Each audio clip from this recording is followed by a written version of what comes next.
வணக்கம். குமுதம் செய்திகளை வழங்குவதற்காக நான் கோகிலா செல்வராஜ். விரிவான செய்திகளை பார்ப்பதற்கு முன் தலைப்புச் செய்திகளை பார்க்கலாம்.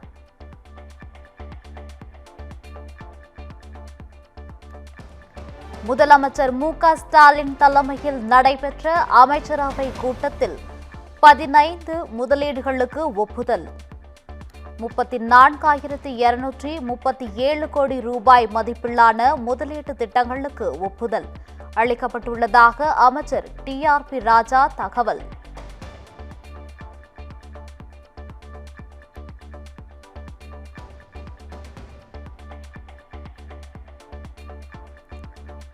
மக்களவையில் குடியரசுத் தலைவர் உரைக்கு நன்றி தெரிவிக்கும் தீர்மானம் நிறைவேற்றம்.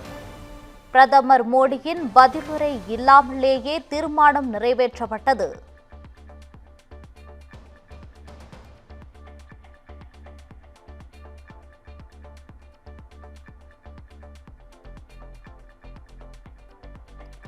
மாநிலங்களவையில் மாலை 5 மணிக்கு பதிலுரை அளிக்கிறார் பிரதமர் மோடி.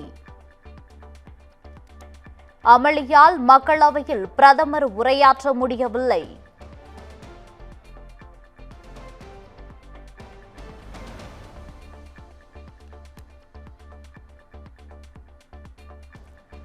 ஜனநாயகத்தின் குரல் வளையை பாஜக நெரிப்பதாக மாநிலங்களவையில் மல்லிகார்ஜுன கார்கே ஆவேசம். எதிர்ப்பு தெரிவித்து பாஜக எம்பிகள் அமளியில் ஈடுபட்டதால் எதிர்க்கட்சிகள் வெளிநடப்பு.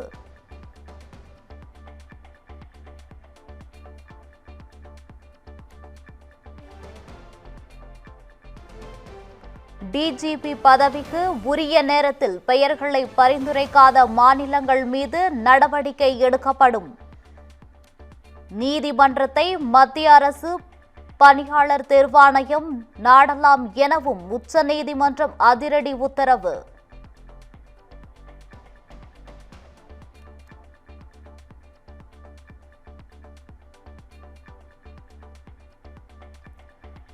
உதவி காவல் ஆய்வாளர் தேர்வு முடிவுகள் அறிவிப்பை சில மணி நேரங்களில் திரும்ப பெற்றது ஏன்?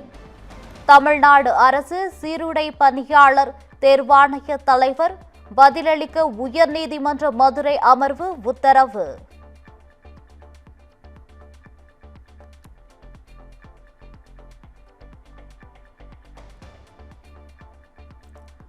வருகிற 28ஆம் தேதி மதுரை எய்ம்ஸ் மருத்துவமனையின் முதற்கட்ட வளாகத்தை பிரதமர் மோடி திறந்து வைக்க உள்ளதாக தகவல்.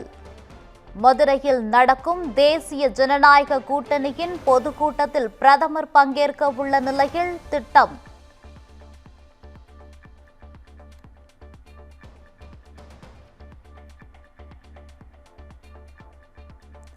இரண்டாயிரத்து 26 சட்டமன்ற பொதுத் தேர்தலில் தேமுதிக சார்பில் போட்டியிட 6ஆம் தேதி முதல் 12ஆம் தேதி வரை விருப்பமனு விநியோகம்.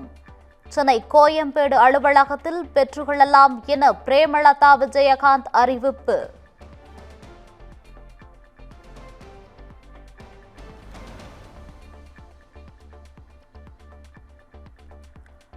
விடுதலை புலிகள் தொடர்பான வழக்கில் மதிமுக பொதுச் செயலாளர் வைகோ சென்னை உயர்நீதிமன்றத்தில் நேரில் ஆஜரானார்.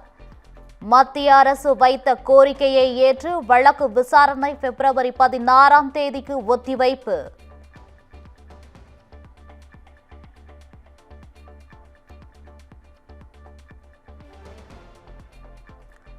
தோல்வி பயத்தால் தாவேக தலைவர் விஜயை விமர்சிக்கின்றார்கள். அண்ணாமலை இபிஎஸ் விமர்சனத்திற்கு செங்கோட்டையன் பதிலடி.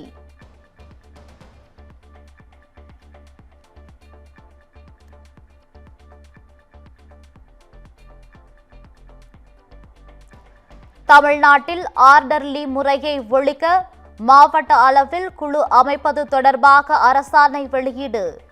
சென்னை உயர்நீதிமன்றத்தில் தமிழக அரசு தகவல்.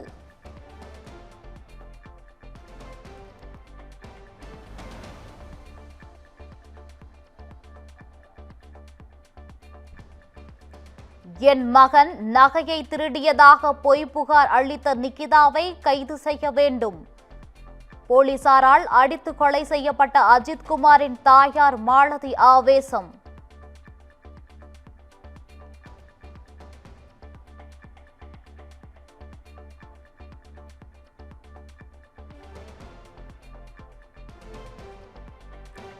யாரோ 5 பேர் கூறிதான் போலீசார் என் மகனை அடித்து கொன்றனர். அந்த 5 பேர் யார் என அஜித்குமாரின் தாயார் மாலதி கேள்வி.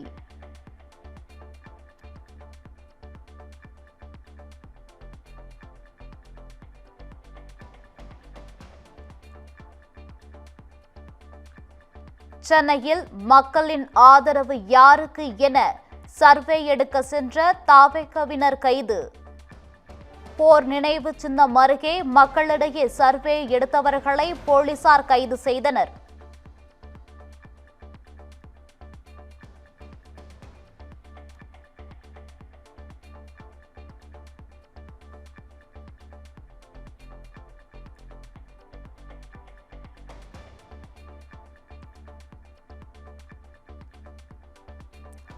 பட்டியலின மாணவிகளுக்கு உணவு வழங்கக்கூட முடியாத நிலையில் செயல்படுகிறது திமுக அரசு.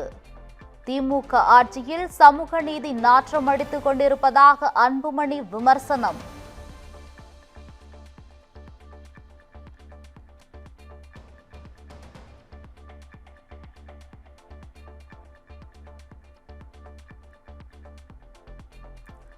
பத்து அம்ச கோரிக்கைகளை வலியுறுத்தி தமிழ்நாடு சத்துணவு அங்கன்வாடி சங்கங்களின் கூட்டமைப்பினர் போராட்டம். கோவை தெற்கு வட்டாட்சியர் அலுவலக வளாகத்தில் 3வது நாளாக மறியல் போராட்டத்தில் ஈடுபட்ட பணியாளர்கள்.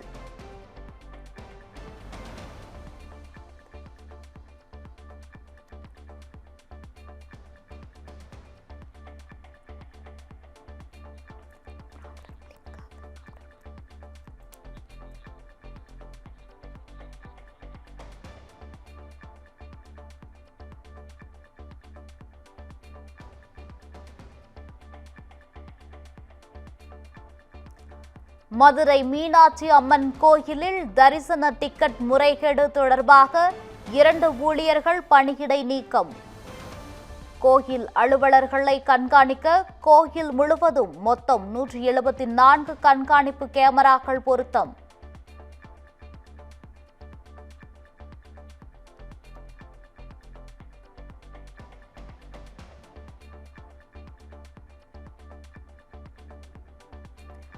சென்னையில் அசாதாரண எண்ணிக்கையில் காக்கைகள் இறப்பதற்கு பறவை காய்ச்சலே காரணம்.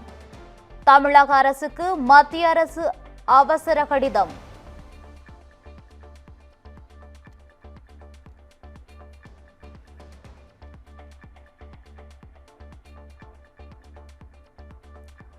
நிதி நிறுவன மோசடி வழக்கில் கைதான தேவநாதன் யாதவின் ஜாமீன் மனு மீண்டும் தள்ளுபடி செய்து சென்னை உயர்நீதிமன்றம்.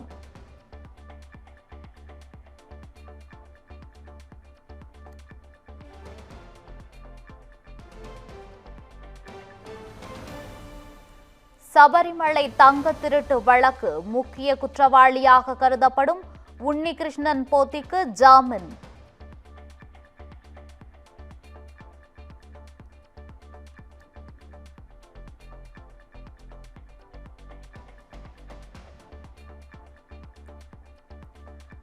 டெல்லியில் 27 நாட்களில் 807 பேர் மாயம். 572 பேர் இன்னும் கண்டுபிடிக்கப்படவில்லை என அறிவிப்பு.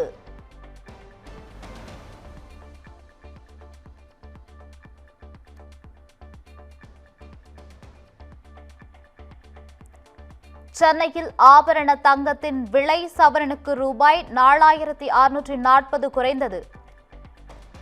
1 கிராம் தங்கம் ரூபாய் 14,320க்கும் 1 சவரன் 1,14,560 ரூபாய்க்கும் விற்பனை.